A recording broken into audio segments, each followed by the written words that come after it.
का 2016 में पहली बार एसएससी का पेपर ऑनलाइन होना शुरू हुआ। समझ में आई बात? फिर पहले भी बहुत विरोध हुआ था कि ऑनलाइन क्यों करो, गांव देहात के बच्चे कंप्यूटर चलाना नहीं जानते, इतना इंटरनेट नहीं है, हर देश में ऑनलाइन पेपर कैसे देंगे, बहुत विरोध हुआ था। लेकिन ऑनलाइन हो जाने के बाद जितनी भी गड़बड़ी होती थी एसएससी के पेपर में सारी खत्म हो गई। आज आपको कोई न्यूज नहीं मिलेगी कि भाई इस सेंटर पे फला चीटिंग हुई, यहाँ कोई पेपर लीक हो गया, नहीं कोई चीटिंग। मैं सेंट्रल गवर्नमेंट की बात कर रहा हूँ, स्टेट गवर्नमेंट की जॉब की बात नहीं कर रहा। स्टेट गवर्नमेंट की जॉब में आज बहुत सारी जो है एनिमिक्स है, बहुत सारी खामी आदमी है, उन्हें बहुत ज्यादा सुधार की जरूरत है। लेकिन सेंट्रल गवर्नमेंट की जो जॉब है, जो केंद्र सरकार की जॉब है, समझ में, बीजेपी गवर्नमेंट की केंद्र सरकार की जो जॉब है, ऑनलाइन आने के बाद और इंटरव्यू खत्म हो जाने के बाद, ये बहुत जल्दी जल्दी चेंज हुआ। ऑनलाइन आया, इंटरव्यू खत्म हो गया, इंटरव्यू के बाद डिस्क्रिप्टिव आया। गवर्नमेंट अच्छा किया, डिस्क्रिप्टिव में लगा यार बच्चों की ज्यादातर होती है कि हमने लिखा तो बहुत अच्छा था, नंबर भी मिले। डिस्क्रिप्टिव भी तो एक टीचर ही चेक करेगा ना। अब टीचर का मूड अच्छा है नंबर अच्छे देगा, टीचर का मूड खराब है नंबर खराब देगा। ये तीनों ही चीज अच्छी रहेगी नहीं, ये तीनों प्रयास अच्छे रहे गवर्नमेंट और सक्सेसफुल रहे। अब ऑनलाइन आने के बाद से बहुत सारी चीजें सिस्टमेटिक वे में शुरू हुई और जो पेपर लीक होता था या होता था सेंटर पे कोई गड़बड़ी हो जाती थी, वो सब खत्म हो गया ऑनलाइन आ जाने के बाद। अच्छा हुआ। अब ऐसे ही सीटी में 50% चांस है ये सही भी हो सकता है एसएससी में, या फिर इसके कुछ गलत परिणाम निकल के आ सकते हैं। समझ में? अगर ये स्टेट गवर्नमेंट के लिए बुरा होता तो ये हो सकता है कि बिल्कुल गलत होता। लेकिन सेंट्रल गवर्नमेंट की वैकेंसी हर साल आती है और एक सिस्टमेटिक वे में आती है, हर साल आती है और सिस्टमेटिक वे में आती है। तो मेरे हिसाब से तो सीटी जब तक एक दो बार नहीं हो जाता तब तक हम कुछ नहीं कह सकते। देखो नए पैटर्न के हिसाब से तो इंसान को ढलना ही पड़ेगा, नए पैटर्न के हिसाब से।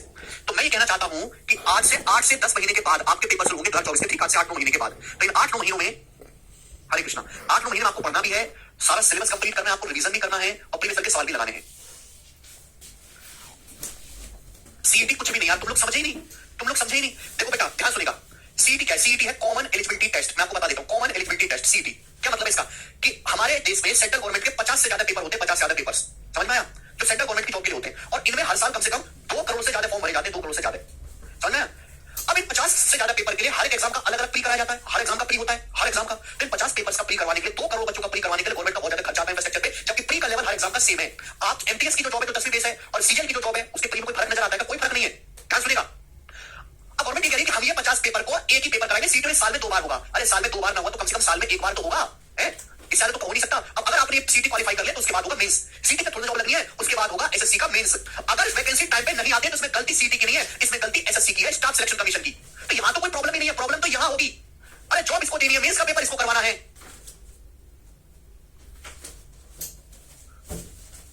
तो उसकी कोई दिक्कत है ही नहीं। दिक्कत है सारी कि जो अब सीटी क्वालीफाई करने के बाद बैंकिंग, जिस बच्चे को बैंकिंग का पेपर देना वो बैंकिंग का मेंस देगा, जिसको रेलवे का पेपर देना वो रेलवे का जो है मेंस देगा, जिसको एसएससी का देना वो एसएससी का मेंस देगा। अब ये तो संस्थाएं अलग अलग बनी हुई है, मेंस का पेपर ही नहीं करवाएंगी, तो इसमें गलती किसकी हुई? गलती हुई इन संस्थाओं की। समझ में आया? तो इसके लिए बिल्कुल निश्चित रहे, कोई दिक्कत नहीं होने वाली है, ठीक है ना? ध्यान से सुनिएगा। तो हमारे पास 7 से 8 महीने हैं, अब इसमें ढंग से पढ़ना है आपको, ठीक है जी? मैं नहीं कह रहा कि सीटी सक्सेस ही हो जाएगा, लेकिन सीटी जो है फेल भी हो सकता है, लेकिन ऐसा नहीं कि गारंटी ही फेल होगा, अच्छे परिणाम निकल के आ सकते हैं, क्योंकि पीछे जो 3 डिसीजन गवर्नमेंट ने लिए वो तीनों सही रहे। ऑनलाइन पेपर करवाना, इंटरव्यू खत्म करना, डिस्क्रिप्टिव खत्म करना, पैटर्न चेंज करना, 4 डिसीजन लिए गवर्नमेंट ने, बड़े डिसीजन थे और चारों डिसीजन सक्सेसफुल रहे हैं, चारों डिसीजन। समझ में आया कि नहीं? अब अगर हम यही लड़ते रहते आज तक हमें ऑफलाइन पेपर चाहिए, तो आज भी हमें खबर सुन रहे होते कि जोधपुर के सेक्टर में, यहाँ के सेक्टर में ऑफलाइन का पर्चा लीक हो गया, पूरी देश का एग्जाम कैंसिल। क्या करते फिर तुम बताओ, क्या करते? पूछा वही जाएगा, बस नाम बदल दिया है। समझ में? अब देखो मैं इसके बारे में आपको बता देता हूं कि आपको सिलेबस पूरा कंप्लीट होने में 7 से 8 महीने का समय लगेगा। अगर कोई बच्चा हमारे पास ये उम्मीद कर रहा है कि 3, 4 या 5 महीने में हो जाएगा, तो ऐसी बिल्कुल उम्मीद ना करे। ये जो बैच है प्री प्लस मेंस वाला है, यानी कि इसमें आपको प्री और मेंस का एक साथ पढ़ाया जाएगा, ठीक है ना? कुछ बच्चे कहेंगे सर आप मेंस का अलग से बैच लाते हो, फिर वो क्यों लाते हो? वो उन बच्चों के लिए होता है जिन्होंने प्री हमसे नहीं पढ़ा है या यूट्यूब से तैयारी करी है, जिनका जो तुक्के से प्री में पास हो गए, या जिन्होंने 0 to 0 बैच नहीं पढ़ा है, उनके लिए है। अगर आपने ये बैच 0 to 0 अच्छे से पढ़ लिया तो आपको इसके अलावा कुछ भी करने की जरूरत नहीं है। मैं आपको यहाँ पर जो शीट करवाऊंगा केवल आपको वो शीट करनी है, उसके अलावा कुछ नहीं करना। अब अगर आप ज्योमेट्री, ध्यान सुनिएगा दोस्त, ज्योमेट्री में अगर आप ज्योमेट्री की कोई प्रीवियस की किताब ले लो, ध्यान सुनिएगा, एक टीचर है जो ज्योमेट्री आपको खत्म करवा देता है, सपोज 10 क्लास में टीचर ने ज्योमेट्री खत्म करवा दी 1.5 घंटे की, ठीक है ना? हो ही नहीं सकता। फिर वो आपसे कहता है प्रीवियस के सवाल लगा लो। ज्योमेट्री के प्रीवियस में कम से कम जो है आपको 1500 सवाल मिलेंगे, 1500 क्वेश्चन। 10 क्लास में तो करवा नहीं सकता वैसे कोई टीचर कहता है कि हम 20 क्लास में आपको करवा देंगे 1.5 घंटे की, और पीछे प्रीवियस के 1500 क्वेश्चन की शीट है, को सॉल्व कर लेना खुद से, कि 1500 क्वेश्चन बालक सॉल्व कर सकता है, यानी कि 30 घंटे तो बालक ने यहाँ लगा दिए। और 1500 क्वेश्चन को सॉल्व करने के लिए कम से कम अगर 1 घंटे में बालक 15-20 सवाल भी सॉल्व करता है, 30 सवाल भी सॉल्व करता है मेरे दोस्त, तो कम से कम इनको सॉल्व करने में आपको जो है 50 घंटे तो लगेंगे। आपका समय कितना चला गया? 80 घंटे। मैं ये कह रहा हूं कि ये आपको करना ही नहीं है। मैं खुद ही आपको 50 घंटे ज्योमेट्री पढ़ाऊंगा, 50 घंटे, 50 आवर्स, और इन 50 घंटे में ऐसी ज्योमेट्री मैं आपको पढ़ाऊंगा, प्रीवियस के हर एक टाइप को करवाऊंगा कि आपको 1500 सवाल लगाने की जरूरत ही नहीं है। बस आपको एक चीज करनी है कि जो मैं शीट आपको दे रहा हूं, जो शीट में सवाल दे रहा हूं, वो आपको करना है। आपको ये जरूर फील होगा कि सर बहुत लेंथी पढ़ा रहे हैं, सर बहुत ज्यादा टाइम ले रहे हैं, लेकिन आप ये चीज शायद भूल गए कि जो 1500 क्वेश्चन आप ज्योमेट्री के प्रीवियस के खुद से सॉल्व करते हैं वो आपको करने की जरूरत है ही नहीं, वो करने की जरूरत है ही नहीं। मैंने आपके अल्टीमेटली यहाँ पे 20 घंटे ज्यादा लेके आपके यहाँ पे जो है 50 घंटे बचा दिए मैंने आपके, ठीक है बच्चों? यस। कुछ बच्चे कहेंगे अर्थमेटिक्स शुरू करो, तो मैं एक बात कह देना चाहता हूं, एसएससी की अगर आप तैयारी कर रहे हो तो अर्थमेटिक की इज्जत ना के बराबर है, ना के बराबर। अर्थमेटिक पढ़ के कुछ भी नहीं होने वाला, ये समझ लो आप। अगर आपको एसएससी के किसी भी एग्जाम में सिलेक्शन चाहिए तो एडवांस मैथ मजबूत करो, एडवांस मैथ ही सिलेक्शन की तरफ ले जाएगा, अर्थमेटिक नहीं। अर्थमेटिक का लेवल बहुत ही हल्का है और पूरी दुनिया अर्थमेटिक पढ़ती है। अर्थमेटिक मैथ इसलिए बच्चे पढ़ना चाहते हैं कि आसान लगता है। एडवांस मैथ भी उतना ही आसान है, बस आपका इंटरेस्ट नहीं है तो अपना इंटरेस्ट जगाओ एडवांस मैथ को पढ़ने में। एडवांस मैथ के हर चैप्टर का वेटेज, एडवांस मैथ का एक चैप्टर अर्थमेटिक का 3-3, 4-4 चैप्टर के बराबर है। आप एडवांस मैथ से भागते रहोगे, कभी भी जिंदगी में नौकरी नहीं लगने वाली तुम्हारी, कभी भी जिंदगी में। जिस बच्चे का एडवांस मैथ मजबूत है ना, उसका अर्थमेटिक स्ट्रांग होगा ही होगा गारंटी से। और जिस बच्चे का अर्थमेटिक मैथ पढ़ता रहेगा, एडवांस मैथ उसका अच्छा हो जाए, कोई गारंटी नहीं है। जिस बच्चे का एडवांस मैथ ढंग से पढ़ लिया ना, उसका अर्थमेटिक अपना मजबूत हो जाएगा। क्यों? उसके लिए गणित एक मजाक बन जाएगा। लेकिन जो अर्थमेटिक पढ़ रहा है, एडवांस उसके लिए मजाक नहीं रहेगा, एडवांस उसको मेहनत करनी पड़ेगी। ठीक है ना? तो हम शुरू करेंगे मेरे दोस्तों ज्योमेट्री। सब लोग अपनी कॉपी में हेडिंग डालेंगे ज्योमेट्री। ज्योमेट्री, ठीक है भाई? देखो हमारे सिलेबस में 25 चैप्टर्स हैं। जो अगर मैं मेन चैप्टर की बात करूं तो टोटल 25 चैप्टर्स हैं और उनके छोटे छोटे सब पार्ट को भी काउंट कर लूं तो 35 से 40 के आसपास है ज्योमेट्री। जितने भी इन 25 चैप्टर में सबसे ज्यादा पूछे जाने वाला चैप्टर है ज्यामिति। 25 चैप्टर्स में जितने भी गणित के चैप्टर हैं उनमें सबसे ज्यादा पूछे जाने वाला जो चैप्टर है वो ज्योमेट्री है, जो एग्जाम में सबसे ज्यादा आता है। अगर आप प्री का पेपर दोगे, प्री का पेपर अभी तो 2022 में पेपर हुआ है सीजीएल का, सीजीएल का, ये दो पेपर हुए 30 के, सॉरी, तो 25 क्वेश्चन आते हैं। 25 क्वेश्चन में से 4 क्वेश्चन ज्योमेट्री के रहते हैं, 4 क्वेश्चन 25 में से। अर्थमेटिक मैथ में आप टाइम एंड वर्क पढ़ो, पहाड़ जितना चैप्टर है, आप टाइम स्पीड एंड डिस्टेंस पढ़ो, कंपाउंड इंटरेस्ट पढ़ो, सिंपल इंटरेस्ट पढ़ो, ये 3 चैप्टर पढ़ोगे तब इन 3 चैप्टर से 4 सवाल आएगा, या एक चैप्टर से 4 सवाल आता है। बच्चे ना ऐसे सोचते ही नहीं, बच्चे सोचते नहीं ऐसे, वो चैप्टर को वेटेज के हिसाब से पढ़ते नहीं है। आप अर्थमेटिक का टाइम एंड वर्क पढ़ो, टाइम स्पीड एंड डिस्टेंस पढ़ो, कंपाउंड इंटरेस्ट, सिंपल इंटरेस्ट पढ़ो, छोटे चैप्टर नहीं बड़े चैप्टर है, इन तीनों चैप्टर से मिला के 4 सवाल आएगा या अकेले से 4 सवाल आएगा, यानी कि ये चैप्टर इन तीनों चैप्टर के बराबर है। आप ऐसा सोचते नहीं, आप तो बस ये सोचते हो कि एक चैप्टर चला, एक चैप्टर नहीं चल रहा, 4 सवालों की तैयारी हो रही है इसमें, एक में 4 सवालों की। समझ में? दूसरी बात, ये मैं प्री की बात बता रहा हूं। आप जब मेंस का पेपर दोगे तो मेंस का पैटर्न चेंज हुआ तो 30 क्वेश्चन आते हैं मेंस के पेपर में, 30 में से भी 4 से 5 क्वेश्चन ज्योमेट्री रहेंगे, 4 से 5 क्वेश्चन। जितने भी डिफेंस के पेपर होते हैं, सीरीज के, एडीए के, एफकेट के, डिफेंस के पेपर होते हैं 100 क्वेश्चन आते हैं, उनमें अर्थमेटिक पूछता ही नहीं है, केवल एडवांस मैथ पूछता है। 100 क्वेश्चन में से 25 से 30 क्वेश्चन डायरेक्ट ज्योमेट्री के होते हैं, 25 से 30 सवाल डायरेक्ट ज्योमेट्री के, 25 से 30 क्वेश्चन सीरीज के पेपर में। ये है, तो आप इसको ऐसे मत समझो कि ये एक चैप्टर हम पढ़ रहे हो इसमें इतना समय लग रहा है, ये एक चैप्टर नहीं पढ़ रहे हो आप, अर्थमेटिक के 3 चैप्टर के बराबर वेटेज का एक चैप्टर पढ़ रहे हो, जिससे पेपर में सबसे ज्यादा सवाल आ जाते हैं, 4 क्वेश्चन। अगर आपको 4 क्वेश्चन पढ़ने हैं, और देखिए ये ज्योमेट्री आप पढ़ रहे हो इसका किसी से कोई लेना देना नहीं है, आपको अर्थमेटिक बिल्कुल ना आती हो, आपको ट्रिग्नोमेट्री, अलजेब्रा, मेंसुरेशन बिल्कुल ना आती हो, कोई दिक्कत नहीं। ज्योमेट्री का किसी चैप्टर से कोई बहुत ज्यादा लेना देना नहीं है। एक बच्चा जो गणित में बहुत कमजोर है वो सीधा ज्योमेट्री से पढ़ना शुरू कर सकता है, उसे कोई परेशानी नहीं आएगी ज्योमेट्री पढ़ने में। समझ में आया? आप बोलोगे हाँ जी सर समझ में आया है, कोई परेशानी नहीं है। अब मैं आपको बताऊंगा कि मैं इसको पढ़ाऊंगा कैसे, हर एक चीज को बड़े प्यार से समझिएगा मेरे दोस्तों। इस चैप्टर में आपको टोटल 15 शीट सॉल्व कराऊंगा, 15 शीट्स मैं आपको 15 शीट सॉल्व कराऊंगा, 15 शीट। और 15 शीट में जो है मेरे प्यारे दोस्त 600 से ज्यादा क्वेश्चन मैं आपको कराऊंगा, 600 से ज्यादा क्वेश्चन, 600 से ज्यादा क्वेश्चन। आज ऑनलाइन का जमाना है, ऑनलाइन एजुकेशन बहुत सस्ती हो चुकी है, हालांकि आपने आज भी बच्चों को महंगी लगती है, लेकिन इससे सस्ती एजुकेशन हमारे देश में कभी नहीं रही। जब ऑफलाइन पेपर होता था आज से 7-8 साल पहले, तो मुखर्जी नगर में बैच चलता था ज्योमेट्री के 500 क्वेश्चन, जो ज्योमेट्री से बड़ा डर लगता है, पेपर में सबसे ज्यादा आता है, पूरा गणित एक तरफ, ज्योमेट्री एक तरफ, तो जो बैच चलता था 500 क्वेश्चन ज्योमेट्री के 500 सवाल सॉल्व करवाने का, और उसकी फीस हो जाती 2000 रुपए, बताओ उसकी फीस। और आज हम आपको 600 क्वेश्चन करवा रहे हैं केवल इस 600 क्वेश्चन में पूरी ज्योमेट्री का निचोड़ है। तो मैं आपको जो कह रहा हूं कि प्रीवियस ईयर के 1500 सवाल है, 1500 सवालों में हर एक टाइप का सवाल, हर एक लैंग्वेज का सवाल, हर एक वैरायटी का सवाल यहां पे इंक्लूड होगा। समझ में आ गई दोस्त आपको मेरी बात? यस और नो? ठीक है भाई। अब ज्योमेट्री में आपको टोटल 15 शीट पढ़नी है। अब इसमें क्या क्या है? सबसे पहले तो मेरे दोस्तों मैं आपको पढ़ाऊंगा लाइन एंड एंगल। सबसे पहले जो है हम पढ़ेंगे line and angle. Line and angle में मैं चीजें बता रहा हूं, लाइन एंड एंगल्स, ठीक है। हम पढ़ेंगे sine rule, cosine rule, sine rule और कोसाइन रूल, ठीक है बच्चों। हम पढ़ेंगे सिमिलरिटी, समरूपता, सर्वानुसमता, सिमिलरिटी एंड कॉन्ग्रुएंसी, त्रिभुजों की समरूपता। उसके बाद हम पढ़ेंगे ट्रायंगल के सेंटर्स, त्रिभुजों के केंद्र, ट्रायंगल के सेंटर्स, त्रिभुजों के केंद्र। 4 सेंटर होते हैं, है ना, incentre, orthocentre, centroid, circumcentre, ठीक है, बाद में आपको समझाऊंगा। उसके बाद हम पढ़ेंगे चतुर्भुज, क्वाड्रिलेटरल, पांचों के पांचों क्वाड्रिलेटरल पढ़ेंगे, स्क्वायर, वर्ग पढ़ेंगे, आयत पढ़ेंगे, समांतर चतुर्भुज पढ़ेंगे, समलंब चतुर्भुज पढ़ेंगे, सारे चतुर्भुज पढ़ेंगे, और सबसे आखिर में हम पढ़ेंगे सर्कल। तो मैं कहना चाहता हूं कि पूरी ज्योमेट्री में सबसे ज्यादा जो सवाल आते हैं वो सर्कल से पूछे जाते हैं, सर्कल। पूरी ज्योमेट्री में सबसे ज्यादा सवाल सर्कल से पूछे जाते हैं, ठीक है ना। यानी कि अगर मैं कहूं कि पूरे मैथमेटिक्स में ऐसा कौन सा चैप्टर है जो सबसे छोटा हो, सबसे साइज के हिसाब से सबसे छोटा हो और सबसे ज्यादा सवाल पूछे जाते हो, वो सर्कल है। पूरे गणित में ऐसा चैप्टर जो साइज के हिसाब से छोटा हो और उससे सवाल सबसे ज्यादा आते हो, सर्कल है। किसी किसी शिफ्ट में ऐसा भी हमने देखा है कि 25 सवाल आ रहे प्री के पेपर में, तो 25 में से 3 क्वेश्चन केवल और केवल सर्कल से ही है, ऐसा भी होता है। समझ में आया? ओके। तो भैया ज्योमेट्री आपको पढ़नी है तो कुर्सी की पेटी बांध के रखेगा। इसमें आपकी जो लगभग 45 क्लास होगी, 45 क्लास, 45 क्लास होगी, लगभग 45 क्लास। समझ में आया? ऐसा मत करिएगा कि 5, 6, 7 क्लास बाद कब खत्म होगा, नया कब शुरू होगा, रोने मत लगेगा। ये वो नहीं है बेटा कि आज शुरू हुआ 3 दिन में निपट गया, ये वो चैप्टर नहीं है, एक पहाड़ है, पहाड़। इसका पढ़ना क्या है? 9th क्लास में ज्योमेट्री की अलग किताब आती थी, मुझे सीबीएसई बोर्ड का नहीं पता, मैं यूपी बोर्ड से पढ़ा हूं। तो 9th क्लास में एक ज्योमेट्री की अलग किताब आती थी, पूरी वो पढ़नी होती थी। तो 9th क्लास की सारी ज्योमेट्री आपको पढ़नी है, सारी जो भी 9th क्लास का सिलेबस था वो पूरा पढ़ना है। 9th क्लास के बाहर कुछ नहीं पढ़ना है आपको, 9वीं कक्षा का पूरा पढ़ना है, ठीक है जी। दूसरी बात, कह रहे क्लास पीएनजी मिलेगी क्या? क्लास पीएनजी बिल्कुल नहीं मिलेगी, क्लास नोट्स बिल्कुल नहीं मिलेंगे, बिल्कुल नहीं मिलेगी। मेरी बात कान खोल के सुनिएगा। जो बच्चे उम्मीद ये कर रहे हो, उम्मीद ये कर रहे हैं कि मैं उनको क्लास के पीएनजी दूंगा, है ना, सॉल्यूशन के उनको पीडीएफ प्रोवाइड करूंगा, ऐसी उम्मीद मुझसे ना करें। आप कहोगे सर क्यों ऐसा क्यों कर दो, बाकी टीचर्स सब देते हैं। मैं जानता हूं कि जो स्टूडेंट है ना, स्टूडेंट 1 नंबर के मक्कार होते हैं, मक्कार, सही बात है। 1 नंबर के आलसी, मेहनत करने से भागने वाले, उनको अपने फ्यूचर की कोई चिंता नहीं है। बैच लेके वो भूल जाते हैं, 15 दिन बाद पढ़ना बंद कर देते हैं, बात बात पे स्टूडेंट होते हैं मक्कार। अगर मैं नुकसान में बता दूं, मैं स्टूडेंट को अच्छी तरीके से जानता हूं कि मैं भी स्टूडेंट हूं, मेरी उम्र बहुत ज्यादा नहीं है, तो स्टूडेंट होता है अपने प्रति बिल्कुल भी ईमानदार नहीं होता, बिल्कुल भी ईमानदार नहीं, ज्यादातर स्टूडेंट। आपको करना क्या है कि जितना भी मैं क्लास में पढ़ा रहा हूं, जितना भी मैं क्लास में पढ़ा रहा हूं, कंसेप्ट सिखा रहा हूं, खुद से अपने हाथ से अपनी कॉपी में खुद क्लास नोट्स बनाओ, खुद क्लास नोट्स बनाओ, खुद हर एक कंसेप्ट को अपनी भाषा में लिखो और ऐसा क्लास नोट्स बनाओ कि जब भी पेपर हो उसको जाके एक बार ऐसे रिवीजन कर जाओ, ऐसे रिवीजन कर जाओ, आपको दोबारा दिखना ना पड़े, दोबारा दिखना ना पड़े। पीडीएफ का नुकसान ये है कि अगर आपको पीडीएफ देगी तो आप क्लास नोट्स बनाओगे नहीं, कोई भी बच्चा उस पीडीएफ से एग्जाम टाइम में रिवीजन कर ही नहीं सकता, गारंटी है मेरी। आपके पास अलग अलग पीडीएफ बनी हुई है ज्योमेट्री की, कितनी पीडीएफ है? 40 पीडीएफ, कोई पीडीएफ से रिवीजन कर ही नहीं सकता। आपको हर एक कंसेप्ट का खुद से क्लास नोट्स बनाना, कंसेप्ट्स का, और वो क्लास नोट्स ऐसे बनाने की खुद को समझ में आए। इतनी घटिया हैंडराइटिंग में बनाने, सजा के नहीं लिखना है कि हेडिंग काले कलर से, हिंदी में ब्लू कलर से, अंग्रेजी में ग्रीन कलर से, ऐसे नहीं लिखना। इतनी घटिया और गंदी हैंडराइटिंग आपको लिखना कि खुद आपको समझ आए, अगले बंदे को समझ में आए हर एक कंसेप्ट का, और ऐसा कि पेपर में हो जाओ तो वो पूरी ज्योमेट्री का रिवीजन मात्र आधे घंटे में हो जाए, आधे घंटे में, समझ में? मतलब सवाल में उसी का, फिर आते सवाल में आपको उसी को नोट्स में उतारना है जो आपको टफ लगता हो या मुश्किल लगता हो। आसान सवाल जो आपको लगे कि ये तो मैं इसको मुझे उतारने की जरूरत नहीं, मेरे को याद ही रहेगा हमेशा, उसका आपको नोट्स नहीं बनाना है। कल मुश्किल सवालों का आपको नोट्स बनाना है, कंसेप्ट को आपको बिल्कुल नहीं छोड़ना है। मैं आपको सारे के सारे कंसेप्ट्स की पीडीएफ भी दूंगा, लेकिन चैप्टर खत्म हो जाने के बाद। चैप्टर की शुरुआत में दे दी, अच्छी तरीके जानता हूं, स्टूडेंट मक्कार, क्लास में आएगा ही नहीं, वो वीडियो पूरी देखेगा ही नहीं, वो ढंग से बातों को सुनेगा ही नहीं, वो नोट्स बनाएगा ही नहीं, कह रहा है पीडीएफ तो पढ़िए, पीडीएफ देख लेंगे, टालता रहेगा, वो टालता रहेगा, टालता रहेगा। जितना नुकसान पीडीएफ ने बच्चों को पहुंचाया है ना, उसकी कोई हद नहीं है। पीडीएफ से कभी रिवीजन नहीं होता, पीडीएफ से जो है शॉर्ट नोट्स तो बनाए जा सकते हैं, ठीक है भाई। आप किसी भी टॉपर की बात सुनो, हमने बहुत सारे टॉपर का इंटरव्यू लिया है, टॉपर गाइडेंस यूट्यूब चैनल है, आपने देखा भी होगा। हर टॉपर जो भी आता है, हम अपने टेलीग्राम चैनल पर डलवाते हैं। एक भी टॉपर ऐसा नहीं जिसने खुद ही क्लास नोट्स ना बना रखे हो।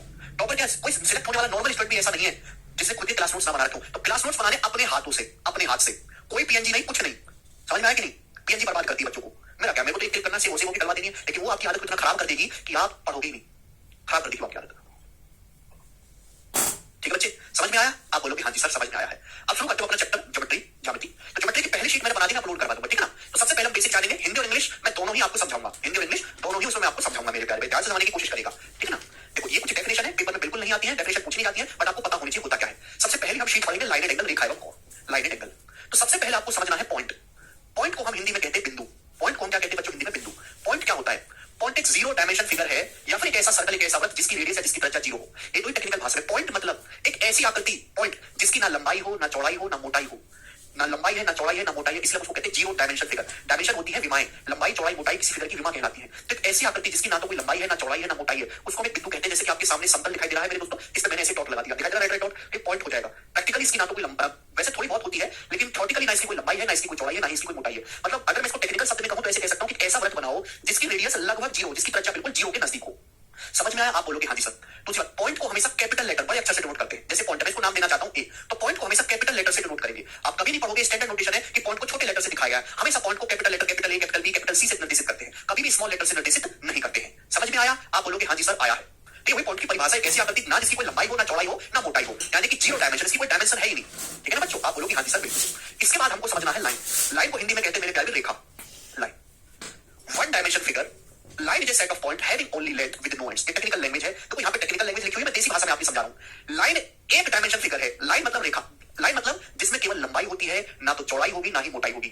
समझना? लाइन वन डायमेंशन फिगर है जिसमें केवल लेंथ होती है, जिसमें केवल लंबाई ही लंबाई होती है, ना तो लाइन की कोई चौड़ाई होती है, ना ही कोई मोटाई होती है। लाइन का कोई स्टार्टिंग पॉइंट नहीं होता, कोई एंड पॉइंट नहीं होता। लाइन कहां से शुरू होगी, कहां पे खत्म होगी, कोई नहीं जानता। लाइन बहुत सारे बिंदुओं का एक समुच्चय है। भाई मैंने एक पॉइंट बना दिया, इसके आगे एक और पॉइंट बना दूं, इसके आगे एक और पॉइंट बना दूं, इसके आगे एक और पॉइंट बना दूं, इसके आगे एक और पॉइंट बना दूं, इसके आगे एक और पॉइंट बना दूं, तो अनंत पॉइंट को जब मैं ऐसे बराबर में रख दूंगा तो क्या बन जाएगी? लाइन बन जाएगी। समझ में आया बच्चों? आप बोलोगे हाँ जी सर। यानी कि मेरे प्यारे भाई लाइन कहां से शुरू हुई नहीं पता, लाइन राइट डायरेक्शन में कोई एंड नहीं है, ना ही लेफ्ट डायरेक्शन में कोई एंड है। समझ में आया? कोई प्रॉब्लम, कोई परेशानी? छोटी छोटी सी बातें हैं, चलेगा। ध्यान सुनेगा मेरे दोस्तों। लाइन को हमेशा स्मॉल लेटर से डिनोट करते हैं। जैसे लाइन है, मुझे इस लाइन को नाम देना है तो मैं इस लाइन को एक नाम दे दूंगा। सपोज मैंने इस लाइन को एल नाम दे दिया, स्मॉल एल, तो मैं इसका नोटेशन करूंगा लाइन स्मॉल एल। समझ में आया? आप बोलोगे हाँ जी सर बिल्कुल सही, लाइन स्मॉल एल। यस और नो? आप बोलोगे हाँ जी सर बिल्कुल सही, कोई प्रॉब्लम नहीं है। ठीक है ना? तो हमेशा एक स्मॉल लेटर से लाइन का डिनोटेशन करते हैं। उसके बाद आपके सामने आएगा लाइन सेगमेंट, हिंदी में हम कहते हैं रेखाखंड। रेखाखंड, लाइन सेगमेंट हिंदी में हम कैसे? रेखाखंड। तो रेखाखंड है a line with fix length, एक ऐसी लाइन जिसकी लंबाई फिक्स है। भाई लाइन का ना तो कोई एंड पॉइंट होता है, ना कोई स्टार्टिंग पॉइंट होता है। तो मेरे प्यारे आपके सामने एक लाइन है। अब इस लाइन पर मैं दो बिंदु ले लेता हूं, दो पॉइंट। एक पॉइंट मेरे प्यारे में, एक बिंदु ये हो गया ए और दूसरा पॉइंट ये हो गया मेरे दोस्तों बी। तो ए से बी तक का ये जो टुकड़ा है इसी को हम कह देते हैं मेरे प्यारे में लाइन सेगमेंट। क्या हो गया? क्योंकि लाइन सेगमेंट ए बी, रेखाखंड ए बी, यानी कि लाइन सेगमेंट एक ऐसी रेखा होगी जिसकी लंबाई फिक्स है मेरे दोस्तों, यानी कि ए से बी तक की जो दूरी है वो इसकी लंबाई हो गई। समझ में आया? आप बोलोगे हाँ जी सर आ गया। जो ए बी है मेरे दोस्तों ये क्या कहलाएगा? लाइन सेगमेंट कहलाएगा।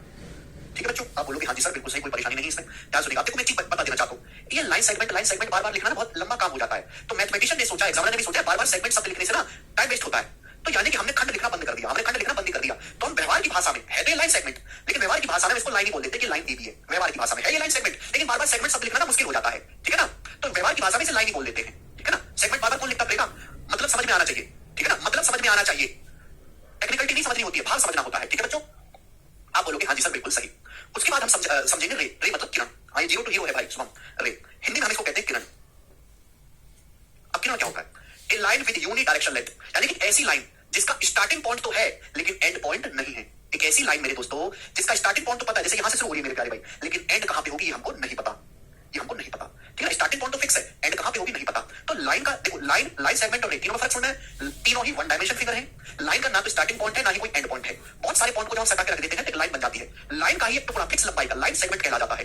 रे किरण एक ऐसी लाइन जिसका स्टार्टिंग पॉइंट फिक्स है, उसकी शुरुआत निश्चित है लेकिन अंत निश्चित नहीं है। जैसे सूरज की किरण होती है, सूरज में से निकलती है, अब वो कहां तक जाएंगे अंतरिक्ष में कोई अंदाजा नहीं, सूरज की किरण है, सूरज से निकली अंतरिक्ष में कहां तक ट्रेवल करेंगे नहीं पता, तो क्या है रे है, किरण है। समझ में आया, आप बोलोगे हाँ जी सर बिल्कुल सही, बोलो ठीक है बच्चे।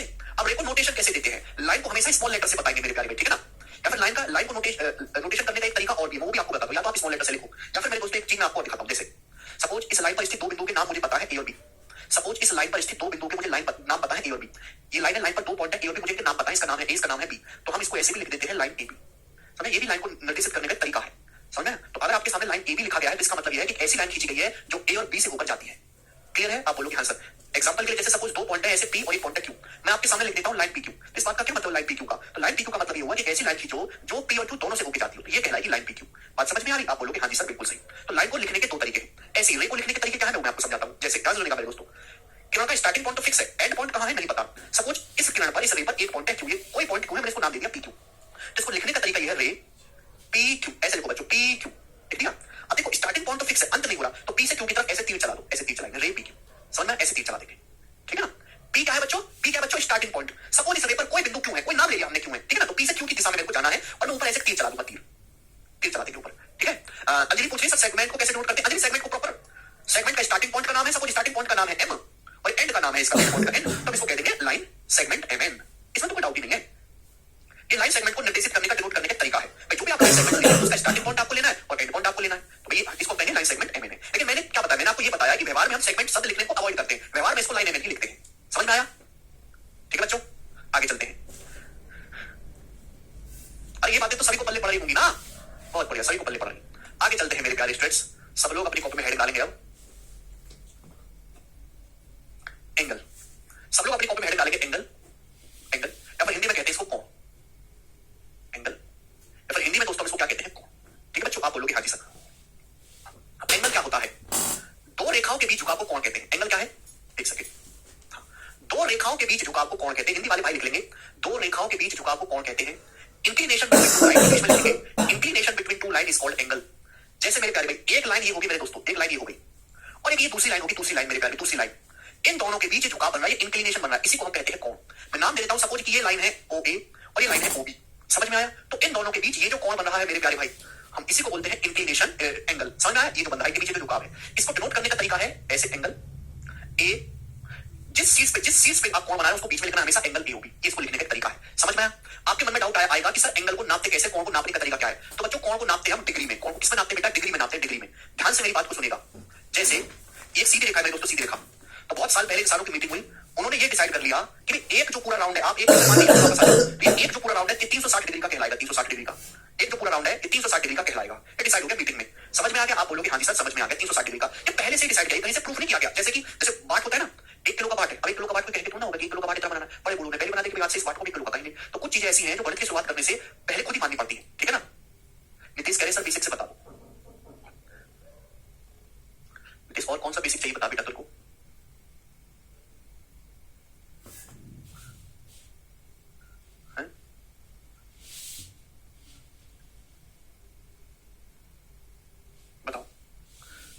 एक जो पूरा राउंड है बच्चों ये 360 डिग्री का है। ये इंसानों ने मान लिया कि एक पूरा राउंड 360 डिग्री का है, ठीक है ना। बोलो इसमें कोई परेशानी क्या, नहीं कोई परेशानी नहीं है। एक पूरा चक्कर ध्यान समझने की कोशिश करेगा।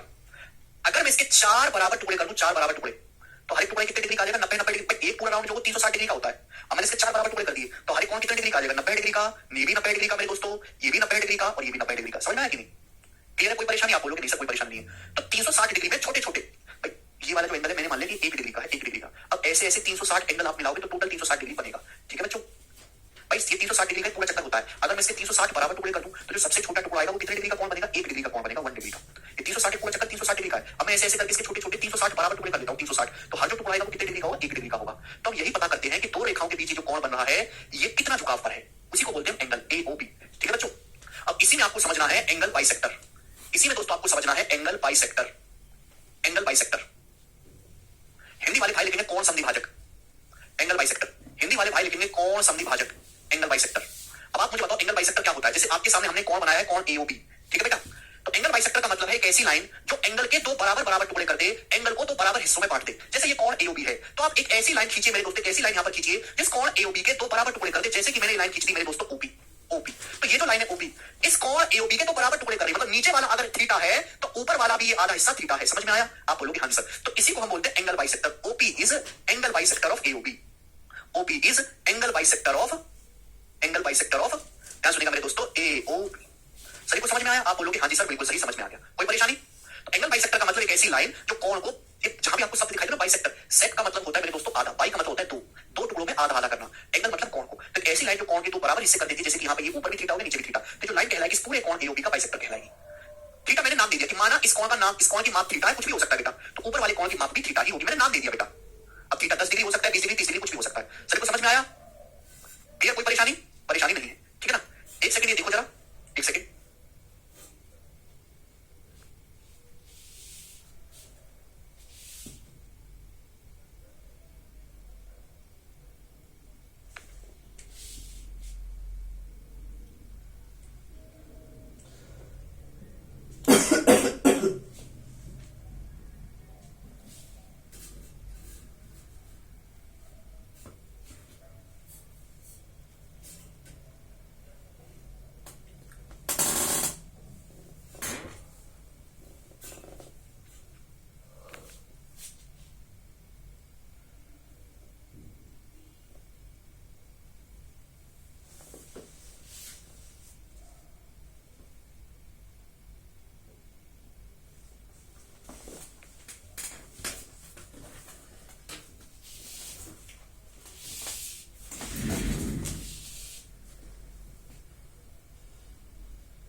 टाइप ऑफ एंगल, सब लोग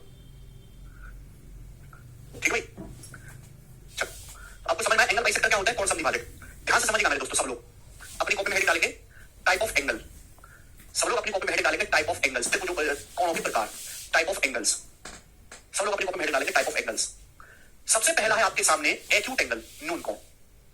सबसे पहला आपके सामने एक्यूट एंगल, हिंदी में हम लोग इसको कहते हैं न्यून कोण। पता है किसी बच्चे को न्यून कोण क्या होता है? आप लोगों को पता है एक्यूट एंगल न्यून कोण क्या होता है? एक्यूट एंगल का मतलब है एक ऐसा कोण मेरे दोस्तों, एक ऐसा कोण थीटा जो 0 डिग्री से 90 डिग्री के बीच में होता है, उसे हम एक्यूट एंगल या न्यून कोण कहते हैं।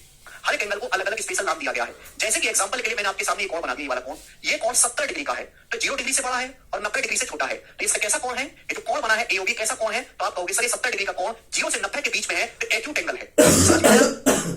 तो हर एक का मैं नाम एग्जांपल भी आपको बताता चलूंगा। न्यून कोण जो 0 डिग्री से बड़े होते हैं पर 90 डिग्री से छोटे होते हैं, वो सारे ही कोण एक्यूट एंगल कहलाते हैं। न्यून कोण इनको कहते हैं हिंदी में। दूसरा है मेरे दोस्तों आपके सामने राइट एंगल। दूसरा है मेरे दोस्तों आपके सामने right angle. Right angle Hindi में इसको कहते हैं समकोण। समकोण। अब राइट एंगल का क्या मतलब है? राइट एंगल का मतलब एग्जैक्ट 90 डिग्री का एंगल। 90 डिग्री के एंगल को हम लोग राइट एंगल कहते हैं। समझ में आया? आप बोलोगे हाँ जी सर आया है। भाई ध्यान सुनेगा, एक पूरा राउंड है 360 डिग्री का, और इसके 4 बराबर टुकड़े कर देंगे, हर टुकड़ा कितने डिग्री का बन जाएगा? 90 डिग्री का बन जाएगा। तो भाई आपके सामने दो लाइन है, ये और ये एक लाइन है AO और दूसरी लाइन है मेरे दोस्तों PO। इन दोनों के बीच में जो कोण है एग्जैक्ट 90 डिग्री का है, 90 डिग्री का। इसी को हम बोलते हैं राइट एंगल या फिर समकोण। समझ में आया? आप बोलोगे हाँ जी सर समझ में। एग्जैक्ट 90 डिग्री कोण को समकोण कहते हैं। अब ध्यान से सुनेगा मेरे दोस्तों, आपने एक शब्द देखा होगा परपेंडिकुलर। सुना आपने परपेंडिकुलर? परपेंडिकुलर, परपेंडिकुलर हिंदी में हम लोग इसको कहते हैं लंब। हिंदी में हम इसको कहते हैं लंब, लंब। अब इसका साइन जो होता है, इसका साइन होता है मेरे दोस्तों ये वाला, ये इसका साइन होता है। परपेंडिकुलर का मतलब होता है अगर दो लाइन एक दूसरे से 90 डिग्री का कोण बनाती हैं, अगर दो लाइन एक दूसरे से 90 डिग्री का कोण बनाती हैं, तो वो लाइन एक दूसरे के परपेंडिकुलर या फिर लंब होती है। जैसे बच्चों आपके सामने एक लाइन है इस प्रकार से, आपके पास एक लाइन है इस प्रकार से AB, एक लाइन होगी मेरे दोस्तों AB। ठीक बच्चों, एक और दूसरी लाइन है मेरे दोस्तों इस प्रकार से, ये लाइन होगी मेरे प्यारे भाई यहाँ से CD। समझ में? और इन दोनों के बीच में जो कोण बन रहा है 90 डिग्री का कोण बन रहा है, तो ये कहा जाएगा कि ये जो लाइन AB है और CD है एक दूसरे के परपेंडिकुलर है या फिर लंबवत है। समझ में आया? तो परपेंडिकुलर का मतलब होता है दो रेखाओं के बीच में 90 डिग्री का कोण, और उसको टेक्निकल शब्दों में ऐसे लिखा जाएगा AB और CD, और उनके बीच में ये वाला साइन बना देंगे, ये वाला साइन, ये साइन बना देंगे। समझ में आया बच्चों? क्लियर है? यहाँ तक कोई परेशानी? यस और नो? तो आगे से आप कभी भी ये देखो कि AB और CD के बीच में ये साइन बना हुआ है, तो इसका मतलब ये हुआ कि AB और CD एक दूसरे के लंबवत है, उनके बीच में 90 डिग्री का कोण है। ठीक है, एक सेकंड रुक जाओ, बोलो समझ में? तो मैं आपको ये भी बता रहा हूं कि सवालों में क्या क्या चीजें इस्तेमाल होती हैं, केवल परिभाषा बता के नहीं छोड़ रहा। ठीक है, आगे चले। तो ये हो गया एक्यूट एंगल, राइट एंगल, और तीसरा है मेरे दोस्तों आपके पास ऑब्ट्यूस एंगल, अधिक कोण। तीसरा सब लोग अपनी कॉपी में हेडिंग डालेंगे obtuse angle. Obtuse angle Hindi वाले भाई लिख लेंगे अधिक कोण, अधिक कोण, अधिक कोण। ध्यान सुनिएगा मेरे दोस्तों, ऑब्ट्यूस एंगल, अधिक कोण। ठीक है बच्चों, आप बोलोगे जी बिल्कुल सही, कोई परेशानी नहीं। तो ऑब्ट्यूस एंगल क्या है? ऑब्ट्यूस एंगल का मतलब एक ऐसा कोण मेरे दोस्तों जो 90 डिग्री से बड़ा हो। तो 90 डिग्री से तो बड़ा हो, बट 180 डिग्री से छोटा हो, 180 डिग्री से छोटा हो, और सिर्फ ऑब्ट्यूस एंगल या अधिक कोण कहते हैं। एग्जांपल के लिए मेरे दोस्तों आपके सामने हमने ऐसे बना दिए बच्चे, ये बना दिया मैंने आपको। ये दो लाइन है एओ और ये बीओ, ये दो लाइन है एओ और ओबी, उनके बीच में ये कोण बन रहा है सपोज 132 डिग्री का। तो कैसा कोण है? ऑब्ट्यूस एंगल है। ये 90 डिग्री से तो बड़ा है बट 180 डिग्री से छोटा है, तो इसी को हम बोलते हैं ऑब्ट्यूस एंगल। कोई भी चाहे 140 बनाओ, 145 बनाओ, 120 बनाओ, 91 डिग्री बनाओ, 100 डिग्री बनाओ, सब मेरे दोस्तों ऑब्ट्यूस एंगल कहलाते हैं। चौथा आपको समझना है स्ट्रेट एंगल। चौथा मेरे दोस्तों आपको समझना है स्ट्रेट एंगल। स्ट्रेट एंगल, ध्यान से हमारी बातों को बिल्कुल बेसिक्स में आपको समझा रहा हूं। स्ट्रेट एंगल हिंदी में कहते हैं मेरे दोस्तों में से सीधा कोण। स्ट्रेट एंगल सीधा कोण। अब सीधा कोण मतलब सीधी लाइन पे बनेगा। स्ट्रेट एंगल का मतलब है एग्जैक्ट 180 डिग्री के कोण को, एग्जैक्ट 180 डिग्री के कोण को स्ट्रेट एंगल या सीधा कोण कहते हैं। ध्यान सुनिएगा मेरे प्यारे, जैसे एक लाइन है मेरे, मैंने अभी समझा कि आप पूरा राउंड जब घूम के आओगे तो 360 डिग्री होगा, 360 डिग्री पूरा चक्कर। तो आधा ही राउंड घूमूंगा तो कितने डिग्री का कोण बनेगा? 180 डिग्री का कोण बनेगा अगर मैं आधा ही राउंड घूमता हूं। तो ध्यान से समझिएगा, जैसे ये पॉइंट है मेरे दोस्तों ओ, तो ये एक लाइन बन गई ओए और इधर बन गया मेरे दोस्तों ओबी।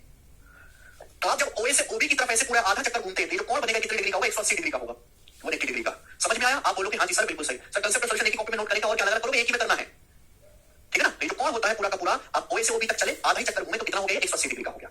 समझ में आ गया स्टूडेंट्स? कोई परेशानी नहीं? बोलो नेक्स्ट, आगे चलेंगे। नेक्स्ट और last, reflex angle. Reflex angle कितने बच्चों को इसके बारे में पता है? रिफ्लेक्स एंगल कितने बच्चों को पता है इसके बारे में? इसको कहते हैं वृत्त कोण, हिंदी में इसको कहते हैं वृत्त कोण। और रिफ्लेक्स एंगल क्या होता है बताइए बच्चों, किसी को पता है रिफ्लेक्स एंगल के बारे में? नहीं पता? अरे क्वेश्चन कहां से प्रैक्टिस करें भाई? क्वेश्चन तो सीट से लगा लेना, मैं आपको शीट दूंगा। क्या होता है रिफ्लेक्स एंगल? बिल्कुल सही, एक ऐसा कोण मेरे दोस्तों जो 180 डिग्री से बड़ा, ऐसा कोण जो 180 डिग्री से बड़ा हो बट 360 डिग्री से छोटा हो। 180 डिग्री से बड़ा और 360 डिग्री से छोटे जितने भी कोण कहलाते होते हैं सब सब रिफ्लेक्स एंगल होते हैं। ऐसे मेरे दोस्तों आपके सामने एक लाइन है, इसको सीधा कर दूंगा तो 180 डिग्री बन जाएगा। सीधा नहीं, मैंने ऐसे खींच दिया मेरे दोस्तों ये। तो इन दोनों लाइन के बीच में ध्यान सुनिएगा, एक सेकंड। पर इन दोनों लाइन के बीच में ओ और बी दो लाइन है, इन दोनों लाइन के बीच में ये जो कोण बन रहा है, ये वाला ये जो कोण बन रहा है, सपोज ये कोण है 218 डिग्री का। बताओ 180 से बड़ा है, 180 से बड़ा 360 डिग्री से छोटा है, तो कैसा एंगल है 218 डिग्री का? ये रिफ्लेक्स एंगल है। रिफ्लेक्स एंगल ऐसे भी बन सकता है मेरे दोस्त, ऐसे भी। ये है और ये लाइन है मेरे दोस्तों ओ ए बी। समझ में आया ना? मेरी बात को ध्यान सुनिएगा। तो बेटा ये जो एंगल आप यहां से यहां तक घूमते हो, ये एंगल है सपोज 291 डिग्री का। 291 डिग्री का कैसा एंगल है? रिफ्लेक्स एंगल है। समझ में आया? बोलिए कोई प्रॉब्लम, कोई परेशानी? 291 डिग्री का। तो जो कोण 180 से बड़े होते हैं, 360 डिग्री से छोटे होते हैं, वो कोण रिफ्लेक्स एंगल कहलाते हैं। ठीक है बच्चे? अच्छा, लास्ट आपको समझना है कंप्लीट एंगल। लास्ट आपको समझना है कंप्लीट एंगल। हिंदी में इसको कहते हैं संपूर्ण कोण। कंप्लीट एंगल हिंदी में इसको क्या कहते हैं बेटा? संपूर्ण कोण। संपूर्ण कोण। अब संपूर्ण कोण का क्या मतलब है? एक्जैक्ट 360 डिग्री के कोण को हम संपूर्ण एंगल कहते हैं। एक्जैक्ट 360 डिग्री के एंगल को कंप्लीट एंगल बोलते हैं। एक लाइन है, आप पूरा घूम के आ गए तो एंगल कितने डिग्री का बना? 360 डिग्री का। कंप्लीट चक्कर 360 डिग्री का होता है, तो 360 डिग्री के कोण को हम कहते हैं कंप्लीट एंगल, संपूर्ण कोण। तो कोण मेरे दोस्तों ये मैंने आपको सबसे पहले समझाया। सबसे पहले मैंने आपको समझाया एंगल क्या होता है, फिर मैंने आपको बताया एंगल बाइसेक्टर क्या होता है। बाइसेक्टर कैसी लाइन जो एंगल को तो आधा आधे में कर दे। तो एंगल के प्रकार, न्यून कोण क्या है, राइट एंगल क्या है, ऑब्टूस एंगल क्या है, स्ट्रेट एंगल क्या है, रिफ्लेक्स एंगल क्या है, कंप्लीट एंगल क्या है। सभी को बात समझ में आ गई? आप बोलोगे हाँ जी। नेक्स्ट, अब सब लोग अपनी कॉपी में हाइड डालेंगे vertical opposite angle. Vertical opposite angle. अब यहां से मैं कंसेप्ट बताना शुरू करूंगा। अभी तक मैंने आपको समझाया परिभाषा, डेफिनेशन। अब यहां से मैं आपको समझाऊंगा concept, vertically opposite angle. Hindi वाले भाई क्या कहते हैं इनको? कहते भी कुछ की नहीं। नाम सुना कभी इसका? शीर्षाभिमुख कोण। शीर्षाभिमुख कोण। शीर्षाभिमुख कोण, वर्टिकली अपोजिट एंगल। शीर्षाभिमुख कोण कभी नाम सुना है? अब बिल्कुल सीरियस एकदम सफिशिएंट है।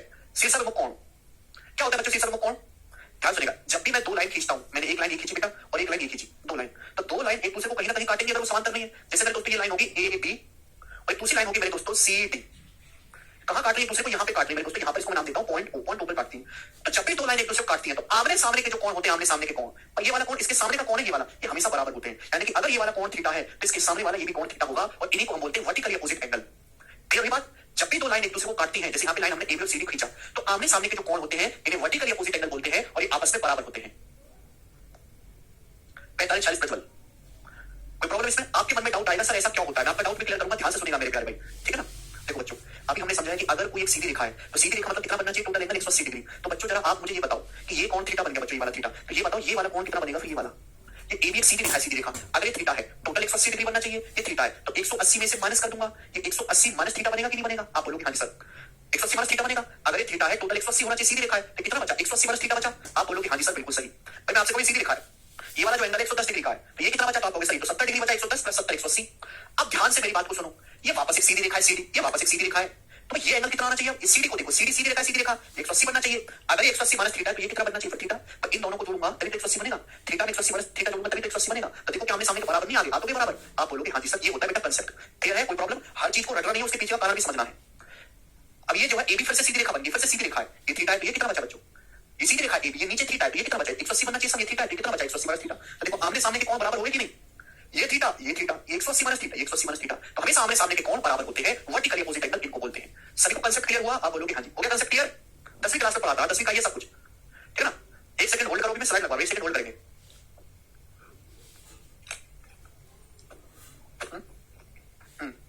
बड़ा कर देना,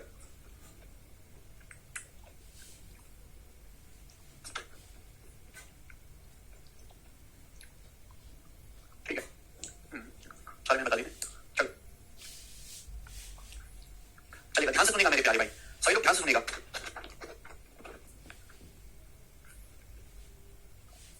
अगला कंसेप्ट, अगला कंसेप्ट देखिए ध्यान से सुनिएगा, अगले कंसेप्ट को ध्यान से समझिएगा।